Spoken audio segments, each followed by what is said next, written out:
Сәлем, бүгін мен сізге 2007 жылы шыққан «Территория девственница» атты фильмді таныстырамын. Фильм обаның жайылып, өлім мен тәртіпсіздікке алып келуімен басталады. Лоренцо қала шеберінің қызы Помпинияға ғашық, ол күн сайын оған гүл әкеліп тұрады. Помпиния үндемей ғана бақылап жүреді, ал әкесі оны орыс ақсүйегіне тұрмысқа беруді жоспарлап қойған. Ата-анасы обадан қайтыс болған соң, Помпиния жалғыз қалады және қамалды сақтау үшін күресуге мәжбүр болады. Қаланың екінші ең бай адамы, Гербино, Помпинияның әкесі оған көп қарыз болғанын айтып, енді қамалда.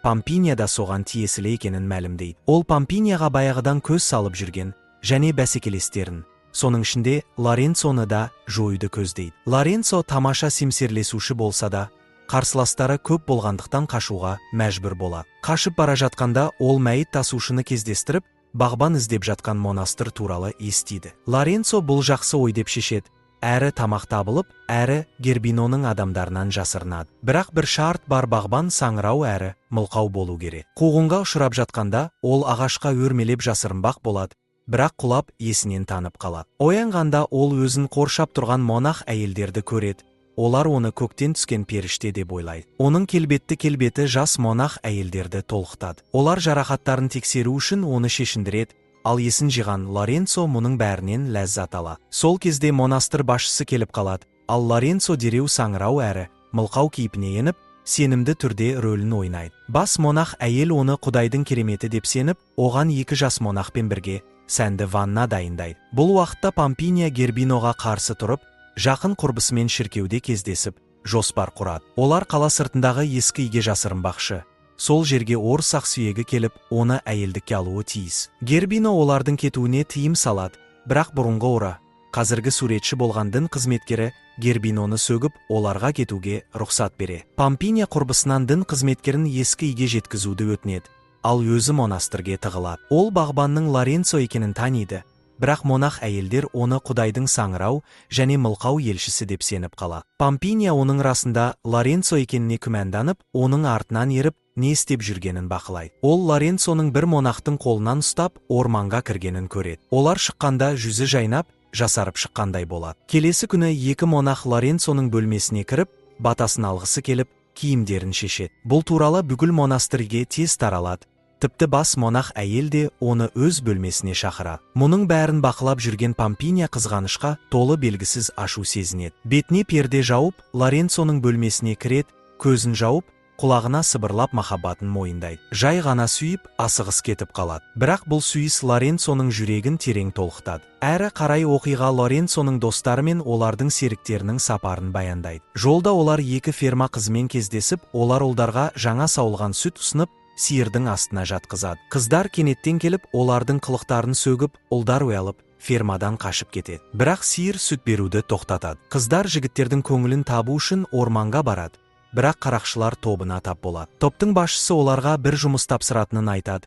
Ал қыздар бұл не жұмыс екенін сұрағанда, ол көбінесе жатумен байланысты дейді. Қыздар қауіп-қатерді сезіп, бұл жерден қашып шығуды ойлайды. Олар қарақшыға би билеп беруге шешім қабылдайды. Бірақ ол мүлде қызығушылық танытпайды. Ашуланған қыздар басқа амал іздейді. Осы кезде төменнен бақылап тұрған басқа қарақшылар қыздардың сұлулығына тамсанып, жағдай қыза түседі. Қыздар қарақшыларға күтпеген ұсыныс айтып, өлшем салыстыру ойынын ойнауды ұсынады. Бұл тосын идея ұры, топ ішінде дүрбелең туғызады. Қыздар осы сәтті пайдаланып, кілтті алып, жігіттерін босатып, қашуға дайындалады. Монастырде қалаға орыс ақсүйегінің келгені жайлы хабар тарайды. Ол Помпинияны іздеп келіпті. Бұл жаңалық Помпинияның жанын толқытты. Егер ол дәл қазір кетіп қалса, сүйікті Лоренцоны енді ешқашан көрмеуі мүмкін. Бір мезетте ол батыл жоспар ойлап табады. Бас монах әйелге Лоренцоның ән айтқанын естідім деп өтірік айтады. Бұл жаңалыққа таң қалған бас монах әйел жағдайды анықтау үшін Лоренцоға жақындай түседі. Оның құлағына қаттырақ сөйлеген кезде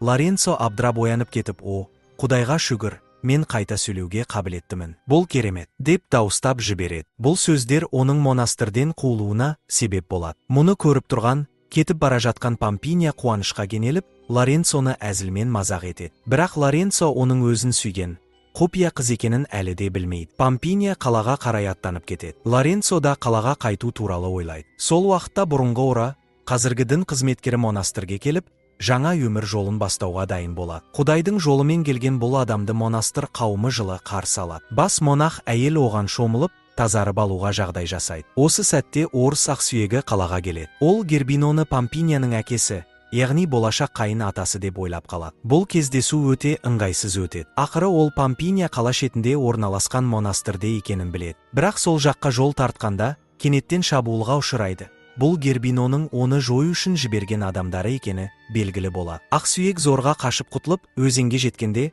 шомылып жатқан әдемі қызды көреді. Ол өзін қаладағы ақсүйек әйелмін, үйлену тойына бара жатырмын деп таныстырады. Ақсүйек кенеттен бұл Помпиния екенін түсінеді. Қыз, мен пері емеспін, тек сен мені сездің дейді. Ақсүйек бірден ғашық болады. Олар қалаға қайтқан соң үйленуге келіспек болады. Осы уақытта Помпиния қамалына қайтып оралады. Лоренцо кетуге дайын тұрғанымен, Помпиния оны кешкі асқа шақырады. Сол кеште Помпиния керемет көйлек киіп, асыл текті сұлулығын паш етеді. Олар әңгімелесіп отырып, Лоренцо монастырдегі оқиғаны айтып береді.